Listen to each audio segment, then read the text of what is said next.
A paz do Senhor a todos. Estamos retornando para darmos continuidade à leitura da Bíblia em ordem cronológica. E hoje, no 325º dia, lendo esta linda história que Deus escreveu para nós, trago para a leitura o livro 2 de Tessalonicenses, dos capítulos 1 a 3. A inspiração do dia. Paulo encoraja os tessalonicenses na perseguição. Paulo corrige crenças erradas dos tessalonicenses. E Paulo admoesta os tessalonicenses sobre a vida prática cristã. Mas antes, vamos entender o sentido do livro. Autor, Paulo. Tema, a volta de Cristo. Data, cerca de 51 ou 52 depois de Cristo. Considerações preliminares. Ao escrever Paulo esta epístola, a situação na igreja de Tessalônica era quase a mesma da ocasião em que ele escreveu a primeira carta. É provável, pois, que esta carta tenha sido escrita apenas poucos meses depois de 1 de Tessalonicenses, quando Paulo ainda se encontrava trabalhando em Corinto, com Silas e Timóteo. Tudo indica que Paulo, ao ser informado do acolhimento da sua primeira carta e do progresso dos crentes tessalonicenses, foi movido a escrever esta segunda carta. Propósito. O propósito de Paulo nesta epístola é semelhante ao de 1 de Tessalonicenses. Primeiro, animar seus novos convertidos perseguidos. Segundo, exortá-los a dar bom testemunho cristão e a trabalhar cada um pelo seu sustento. E terceiro, corrigir certos erros doutrinários sobre eventos dos tempos do fim, ligados ao dia do Senhor, o dia de Cristo. Visão panorâmica. O tom da primeira carta de Paulo aos Tessalonicenses é o de uma ama que criou seus filhos. Na segunda, o tom é primeiramente o de um pai que disciplina os filhos desobedientes para corrigir seus caminhos. Elogia-os, porém, pela sua fé perseverante e volta a encorajá-los a permanecer fiéis em todas as perseguições. A seção principal da carta trata do dia do Senhor no seu aspecto escatológico. Afirma-se que, no capítulo 2, versículo 2, que alguns em Tessalônica afirmavam por espírito suposta revelação profética, por palavra, mensagem verbal ou epístola, supostamente escrita por Paulo. Em o tempo da grande tribulação e o dia do Senhor já haviam começado. Paulo corrige de tal erro, declarando que 3 eventos notáveis assinarão e precederão a chegada do dia do Senhor. Primeiro, ocorrerá uma grande apostasia e rebelião. Segundo, a restrição determinada por Deus para resistir à injustiça será removida. E terceiro, o homem do pecado se revelará. Paulo repreende aqueles que na igreja estavam se aproveitando da expectativa da iminente volta de Cristo, como desculpa para a ociosidade. Exorta os crentes a serem diligentes e disciplinados no seu viver. Características especiais. 3 são as características especiais desta epístola. Primeiro, ela contém um dos trechos mais completos do Novo Testamento, a respeito da iniquidade e da impostura desenfreada no final dos tempos. Segundo, o juízo final de Deus vinculado à segunda vinda de Cristo é descrito aqui em termos apocalípticos, como no livro de Apocalipse. Terceiro, emprega termos descritivos do anticristo que não se acham noutras partes da Bíblia. No capítulo 1 destaca o versículo 5, o justo juízo de Deus. Os tessalonicenses estavam perseverando na fé, em meio a perseguições e aflições. Sua atitude era uma prova do justo juízo de Deus, significando que ele considerava os tessalonicenses dignos da sua graça e do seu reino pelos quais sofriam. Tais sofrimentos injustos também eram prova de que os perseguidores se opunham ao próprio povo de Deus e que, portanto, receberiam a devida retribuição da parte de Deus. Descanso conosco. Vamos compreender a mensagem no versículo 7. Embora Deus vá retribuir aos ímpios no começo da tribulação, a retribuição completa ocorrerá somente no fim da presente era, quando o Senhor Jesus voltar à terra para julgar os ímpios. Semelhantemente, alívio parcial virá ao povo de Deus quando forem removidos da terra para estarem com Ele para sempre. Mas o descanso completo ocorrerá somente quando Jesus voltar à terra, com os seus santos para julgar o mal e governar a raça humana.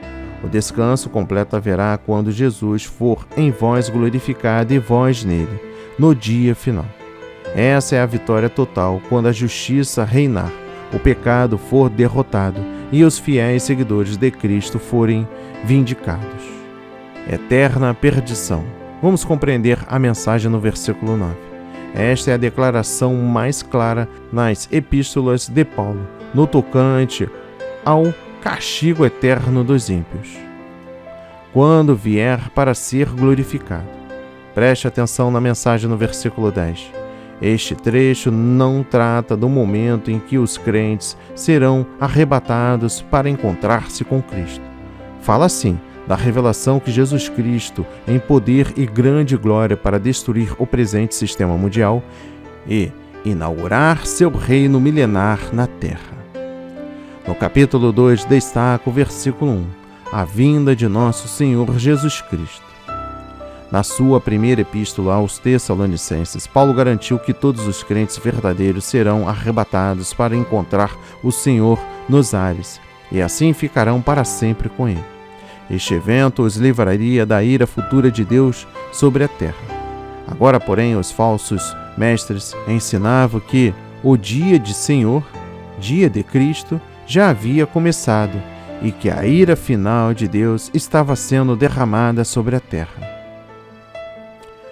Não vos movais facilmente, nem vos perturbeis. Preste atenção na mensagem do versículo 2.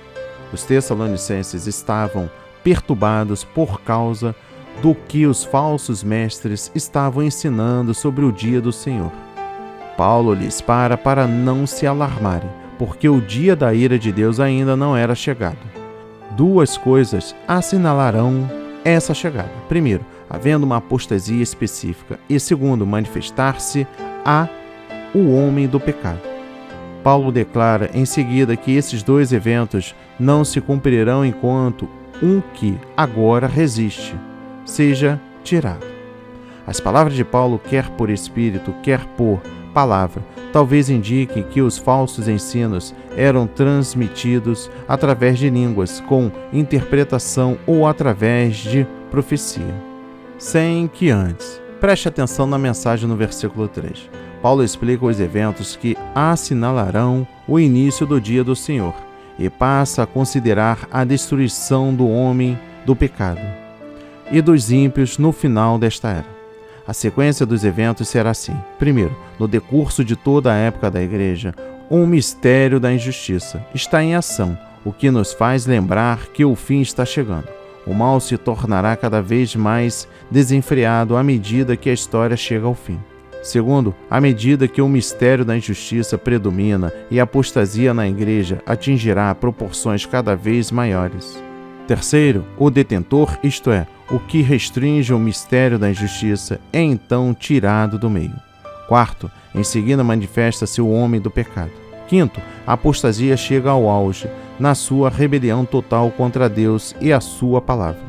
Deus envia uma influência enganadora sobre aqueles que não amam a verdade. Sexto, mais tarde o homem do pecado é destruído com todos aqueles que tiveram prazer na iniquidade. Isso ocorre à vinda de Cristo depois da tribulação, isto é, no fim desta era. No versículo 6 destaco o que o detém.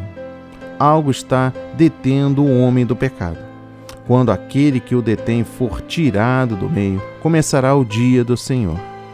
Já o mistério da injustiça opera. Preste atenção na mensagem no versículo 7. O mistério da injustiça é uma atividade secreta dos poderes malignos do decurso da história da humanidade, preparando o caminho para a apostasia e o homem do pecado. Primeiro, é um processo enganoso que ilude os incrédulos e induzirá muitos crentes a se desviarem da verdadeira fé e aceitar a mentira personificada da Igreja Apóstata. Implica um espírito ou movimento contra a verdadeira fé bíblica e a lei divina. Procura libertar-se das restrições morais e deleita-se no pecado. Segundo, embora essa tendência maligna já operasse nos dias de Paulo, ela será comum em geral no mundo e no cristianismo, perto do fim da presente era. A quem o Senhor desfará. Preste atenção na mensagem no versículo 8. Depois que Satanás e o homem do pecado realizarem sua obra de engano e maldade, serão aniquilados quando da vinda de Cristo à terra, no fim da tribulação. O amor da verdade. Preste atenção na mensagem no versículo 10. Desde o início da criação, o ponto principal no relacionamento entre homem e Deus tem sido a rejeição da palavra e da verdade de Deus pelo homem ou do seu amor por elas. Esse assunto será também decisivo nos últimos dias desta era. Somente se salvarão aqueles que, pela sua fé em Cristo, tiverem fervente e sincero amor à verdade e que creiam na palavra de Deus e rejeitam toda nova revelação ou doutrina que conflite com a verdade divina. A operação do erro. Preste atenção na mensagem no versículo 11. Depois da retirada daquele que restringe e da manifestação do homem do pecado, não haverá mais oportunidade de salvação para um determinado grupo de pessoas. Primeiro, esse grupo consiste de todos aqueles, dentro ou fora da igreja, que, depois de ter ouvido a palavra de Deus, deliberada e intencionalmente se recusaram a amar a dita verdade e, ao invés disso, optaram pelo prazer da iniquidade. Segundo, Deus enviará àqueles indivíduos uma forte ilusão, de modo que nunca mais tenham a oportunidade de crer na verdade que se recusaram a amar. Estão eternamente condenados a crerem numa mentira, isto é, as prerrogativas do homem do pecado. Terceiro, o propósito de Deus ao enviar a operação do erro ou forte ilusão é para que sejam condenados. Logo, para aqueles que tiverem ouvido e compreendido a palavra de Deus, sem porém ter amado a verdade, preferindo os prazeres do pecado, já não resta mais sacrifício pelos pecados, mas uma certa expectação horrível de juízo. Tiveram prazer na iniquidade. Preste atenção na mensagem no versículo 12. Ter prazer no pecado, quando se deveria amar a verdade, será o fator decisório do julgamento da parte de Deus nos últimos dias. Primeiro, experimentarão a ira e a tribulação divinas aqueles que não amaram a verdade, e sim se deleitaram no mal e na imoralidade. Serão entregues ao engano demoníaco, ao poder das trevas e à justiça divina. Segundo, sofrerão julgamento no dia do Senhor, não somente incrédulos, mas também os culpados de apostasia da verdadeira fé. Os tais preferiram o pecado ao prazer em Deus e recusaram-se a resistir à imoralidade dos últimos dias. E por fim, o capítulo 3 destaca o versículo 1. Rogai por nós. O que Paulo conseguiu fazer por Cristo foi devido, em parte, às orações do povo de Deus. Daí ele frequentemente pedir orações àqueles a quem ministrava, certo de que a vontade de Deus para a sua vida e ministério não seria plenamente cumprida sem as orações e intercessões dos irmãos na fé. Esse princípio espiritual continua válido. Precisamos das orações dos outros crentes e eles precisam das nossas. Se houvesse contínua intercessão nas igrejas, a vontade de Deus será realizada e os propósitos de Satanás frustrados, e o pleno poder do Espírito Santo será manifestado. Vos guardará do maligno. Preste atenção na mensagem no versículo 3. Quando os crentes oram com fervor, podem ter a certeza de que Deus os protege contra Satanás. Deus os fortalece para enfrentar qualquer tentação que os assaltar e os protegerá contra as forças poderosas do mal. Todo irmão que andar desordenadamente. Preste atenção na mensagem no versículo 6. Esses que andavam desordenadamente eram desocupados e inimigos do trabalho. Tiravam proveito da generosidade da igreja e dependiam também dos irmãos que ganhavam a vida trabalhando normalmente. Primeiro, Paulo diz que tais pessoas devem ser disciplinadas mediante a recusa de lhes dar sustento e privá-los da comunhão da igreja. Segundo, embora Paulo ensine que se ajude aos verdadeiramente necessitados, ele não ensina em parte alguma que se deva dar comida ou dinheiro às pessoas em perfeitas condições físicas de trabalho, que não querem emprego fixo para ganhar a vida. E chegamos ao final do livro 2 de Tessalonicenses, capítulo 3. Trabalhando com sossego. Preste atenção na mensagem no versículo 12. Os cristãos não devem ser ociosos, mas trabalhar com afinco e constância para ganhar o próprio sustento e o da família, além de ter com que ajudar os necessitados. Que a mensagem de hoje toque o seu coração, transforme a sua vida para a honra e a glória do Senhor.